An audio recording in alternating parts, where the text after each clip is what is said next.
Before we begin, this story is based on a real case. We've changed identifying information about the patient, their family, and the healthcare professionals who provided care. Our goal is to tell this patient's story in a way that sets the stage for the medical and legal discussions that follow in the episodes ahead. But we believe in anonymity for the patients and families at the center of these cases and for our friends and colleagues in the medical and legal professions. The clinical timeline and the medical events you're about to hear are real and drawn from the court record. The people are not. Meet our patient.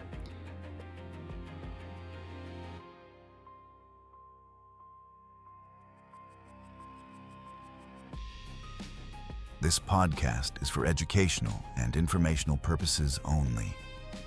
It is not medical advice, legal advice, or professional advice of any kind. And it does not create an attorney-client, physician-patient, or other professional relationship. Any discussion of cases, outcomes, standards of care, statutes, or regulations is general in nature, may be incomplete, and may vary by jurisdiction and over time. Listeners should consult their own attorney, malpractice carrier, risk manager, or qualified clinician for advice on any specific matter. Any case discussions are based on public records, de-identified information, or educational reconstruction. The views expressed are those of the speakers and do not necessarily reflect the views of any employer, hospital, health system, insurer, or affiliated organization. Before he was a case number, before he was a plaintiff's medical record, before lawyers and judges and juries ever knew his name, he was a father, a husband, a man who got up in the morning and went to work and came home in the evening and called his son's rec league baseball games on Saturday. His name was Daniel. And on a Sunday morning in the summer of 2020, he called 911. And then everything depended on what happened next. Daniel was 55 years old. Big man, the kind of build that carries weight in the chest and shoulders. He was an HVAC technician, had been for 25 years. He ran service calls across the county in a white van with a magnetic sign on the door.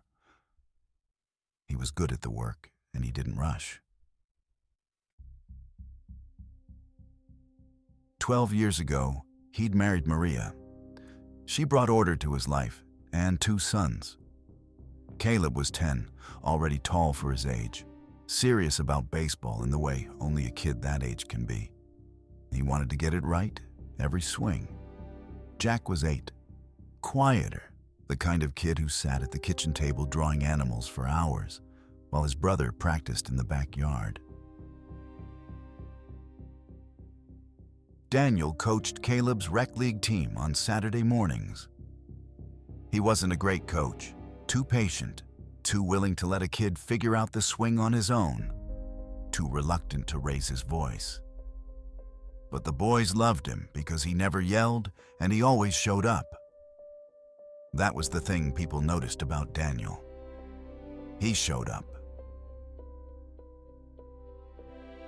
He had 4 older kids from his first marriage. They were grown, scattered across the state, in and out of touch. Daniel didn't talk much about the divorce. He talked about Maria and the boys. That was the family. That was the house. That was the life. Around 2 o'clock in the morning, maybe earlier, maybe later, but somewhere around then, Daniel woke up. Or maybe he hadn't been asleep. Maybe he'd just been lying in bed in the dark, and somewhere around 2, something changed. There was a tightness in his chest. Not pain exactly. Tightness. Pressure. The kind of thing you could tell yourself was nothing. Indigestion from something he ate. The heat. He'd hauled a big unit, a condenser, heavy thing, up 2 flights of stairs a few days before. It was probably just that. the strain catching up with him. Maria was asleep beside him. Daniel didn't wake her. He'd been 55 for a while now, and he hadn't seen a doctor in 3 years. He knew what people would tell him to do. He didn't do it. Not yet. He lay there. Hours went by. 4 o'clock, 5 o'clock. The tightness didn't go away. Around 7 in the morning, early enough that Caleb and Jack were still asleep, Daniel got out of bed. Maria was in the kitchen making coffee. He told her his chest hurt. She looked at him and she knew. She picked up the phone and called 911.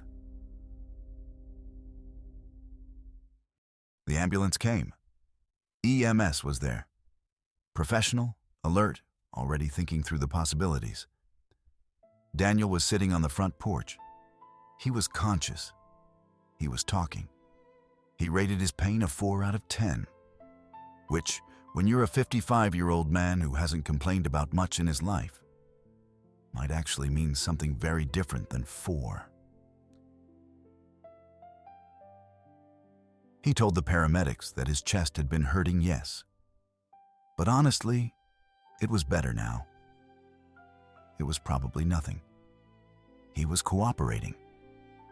He was doing exactly what you're supposed to do when you call an ambulance. He was being calm. He was being a good patient. He was waiting for them to tell him it was going to be fine. So what's running through these paramedics' minds? 55-year-old man, this body habitus, chest pain that started in the middle of the night and has been going on for hours. A CS is high on the differential, acute coronary syndrome. That could be unstable angina, it could be an MI, you don't know yet, but the clock has already been running since 2 a.m., and now it's 7:30 in the morning. Time matters. They loaded him in the ambulance. Standard protocol, oxygen, monitoring, IV access, a 12-lead EKG to rule out an ST elevation MI. The first EKG came back normal. No sign of ST segment elevation, no acute infarction pattern. The second tracing came back normal. Third one came back normal. 3 EKGs and nothing was wrong. Maybe the paramedics were starting to relax. Maybe Daniel was. It's probably nothing, everyone's thinking. Probably indigestion. Probably. Then they did a 4th EKG, and the 4th one changed everything. ST elevation. The pattern was there. The pattern that means the clock just stopped being theoretical and became absolute. Daniel didn't know what ST elevation meant. He saw the crew's faces change. The radio traffic picked up. They were moving faster now, talking with urgent voices, updating the hospital with new information. The patient they were transporting now wasn't a chest pain complaint. He was a STEMI, an ST elevation myocardial infarction. What that means, and this matters for understanding everything that comes after, is that a coronary artery has clotted off completely. Blood isn't reaching a section of heart muscle, and that muscle is dying. Every minute the artery stays closed is muscle that won't recover. The treatment is straightforward in concept. Get to a cardiac catheterization lab, pass a catheter into the coronary arteries, find the clot, open it back up with an interventional procedure. Door to balloon time under 90 minutes. That's the goal. Every hospital knows this. Every cardiologist knows this. Time is muscle. The clock is screaming. They were 2 minutes from the nearest hospital. Daniel could handle 2 minutes. Maria didn't know where they were taking him. She was home with Caleb and Jack, waiting for a phone call. Daniel didn't know much either. He was in the ambulance, on the monitors, being taken to a hospital. Here's what happened in the timeline. The STEMI diagnosis was made 2 minutes before arrival. 2 minutes. EMS had already radioed the hospital that they were en route with a chest pain patient. When the fourth EKG came back showing ST elevation, EMS updated the hospital immediately. But there was almost no time between the diagnosis and pulling into the ambulance bay. The hospital where Daniel arrived was a community hospital. It does not have a cardiac catheterization lab. It cannot perform the procedure Daniel needs. That's not unusual. Many community hospitals across the country are in the same position. They are equipped to diagnose, stabilize, and coordinate transfer for patients who need specialized interventions. And that is exactly what happened. The emergency department physician saw Daniel quickly, confirmed the STEMI, and activated the STEMI alert within minutes of his arrival. By 8:15, just 14 minutes after Daniel came through the door, an interventional cardiologist at a regional hospital with a cath lab had accepted the transfer. The cath lab was being activated. Transport was being arranged. Daniel was at a hospital that recognized what was happening and moved fast to get him where he needed to go.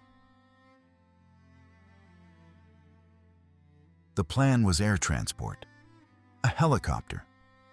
The decision was made. The helicopter was dispatched, and then there was a delay. The helicopter needed to burn fuel on the helipad before it could depart with Daniel, a process that took approximately 23 minutes. During those 23 minutes, Daniel was receiving appropriate medical therapy. The medical team at the community hospital was stabilizing him. He was hypotensive, his blood pressure was low, and they started IV fluids. He received aspirin. He received pain control. He was being monitored and treated. But the helicopter wasn't ready yet, and there was a delay in getting Daniel to the cath lab, which is not ideal when time is the one thing a STEMI patient doesn't have. But the clock was still running. Every minute that passed was another minute without reperfusion. The helicopter sat on the pad, burning fuel, and Daniel lay in an ED bed, receiving the care the community hospital could provide, which was stabilization, not definitive treatment. The cath lab that could open his artery was 10 minutes away by air, and the air wasn't ready yet. No ground ambulance was dispatched during this time. There was another hospital closer by, a different health system, that had catheterization capability. Those are facts that would later become central to the legal case. But at this moment, in real time, the plan was the helicopter, and the team was executing that plan while keeping Daniel as stable as they could. Maria was at home. Caleb and Jack were eating cereal and watching cartoons. Maria was checking her phone. Daniel was being cared for and waiting. The helicopter was ready. Daniel was loaded on, rotors still turning. 7 minutes in the air. The receiving hospital was bigger, a regional medical center equipped with everything Daniel needed. By 9:14 in the morning, Daniel was in the cardiac catheterization lab. The flight crew was handing him off to the interventional team. The monitors were being connected. The staff was there. This was the moment where the procedure that could open his artery and save his heart muscle was supposed to happen. During that handoff, the transition from the flight crew to the cath lab team, Daniel's condition changed rapidly. He arrested. Daniel stopped responding. A flight nurse attempted to help him breathe. A breathing tube was placed to protect his airway. But the team could not confirm the tube was in the correct position, and it was removed. And then, despite multiple attempts, no one could get a new tube in. For 20 minutes, a room full of medical professionals worked to secure Daniel's airway. Attempt after attempt, each one more difficult than the last. A surgeon performed a surgical airway, a tracheostomy, an incision into the trachea. The last resort option, the thing you do when everything else has been tried and the patient cannot breathe. By the time the surgical airway was in place, it was too late. Daniel was pronounced dead shortly thereafter. He was 55 years old. He never received the cardiac catheterization that might have saved his life. He spent about an hour at a community hospital that was stabilizing him while awaiting the helicopter transport. He spent 9 minutes in a helicopter. And he spent 37 minutes in the catheterization lab where the procedure that could have treated his condition never started. A Sunday morning in the summer. And just like that, the patient had died. Someone had to call Maria. It was a Sunday morning. Maria was waiting for a phone call that would say everything was fine. He had a minor blockage, they were going to fix it, he'd be out in a few days, come pick him up. Instead, the call came, and everything stopped. The baseball, the drawings, the wait, the life that was supposed to continue. Maria had to tell her 10-year-old and her 8-year-old that their dad wasn't coming home. She had to pack their clothes and take them to a relative's house. She had to call Daniel's older kids and tell them their father was dead. She had to call the funeral home. The work van stayed in the driveway. The Saturday morning baseball games had no coach. The house sounded different because the biggest person in it wasn't there anymore. The boys didn't understand. They were 10 and 8. They didn't understand why their dad had gone to the hospital and not come back. They didn't understand why he didn't come to Caleb's games. They didn't understand why their mother was so quiet. Maria buried her husband. She took care of her boys. And then she did something else. What you just heard was a dramatization. Daniel isn't his real name. His wife's name isn't Maria. His sons' names aren't Caleb and Jack. The specifics of his life, his job, the details of those hours before the ambulance. Those are creations built around the verified facts from a real case. But the medicine was real. The timeline was real. The decisions were real. And the family at the center of it, they were real. A wife filed a lawsuit against the hospital system. What followed was 5 years of legal warfare. It's a case about a man who called 911 and did everything right. It's a case about the decisions that were made after that call by paramedics, by emergency physicians, by a hospital system, and whether those decisions met the standard of care. Starting next episode, we go to the court record. We'll walk through the depositions, the legal arguments, the expert testimony, all of it anonymized to protect the people involved. And we'll get to the verdict, $45 million. A jury found that a hospital system acted with reckless disregard in its care of a STEMI patient. We're going to walk through how they got there, what the defense argued, and what every physician listening can take away from it. This is On the Record. This podcast is for educational and informational purposes only. It is not medical advice, legal advice, or professional advice of any kind.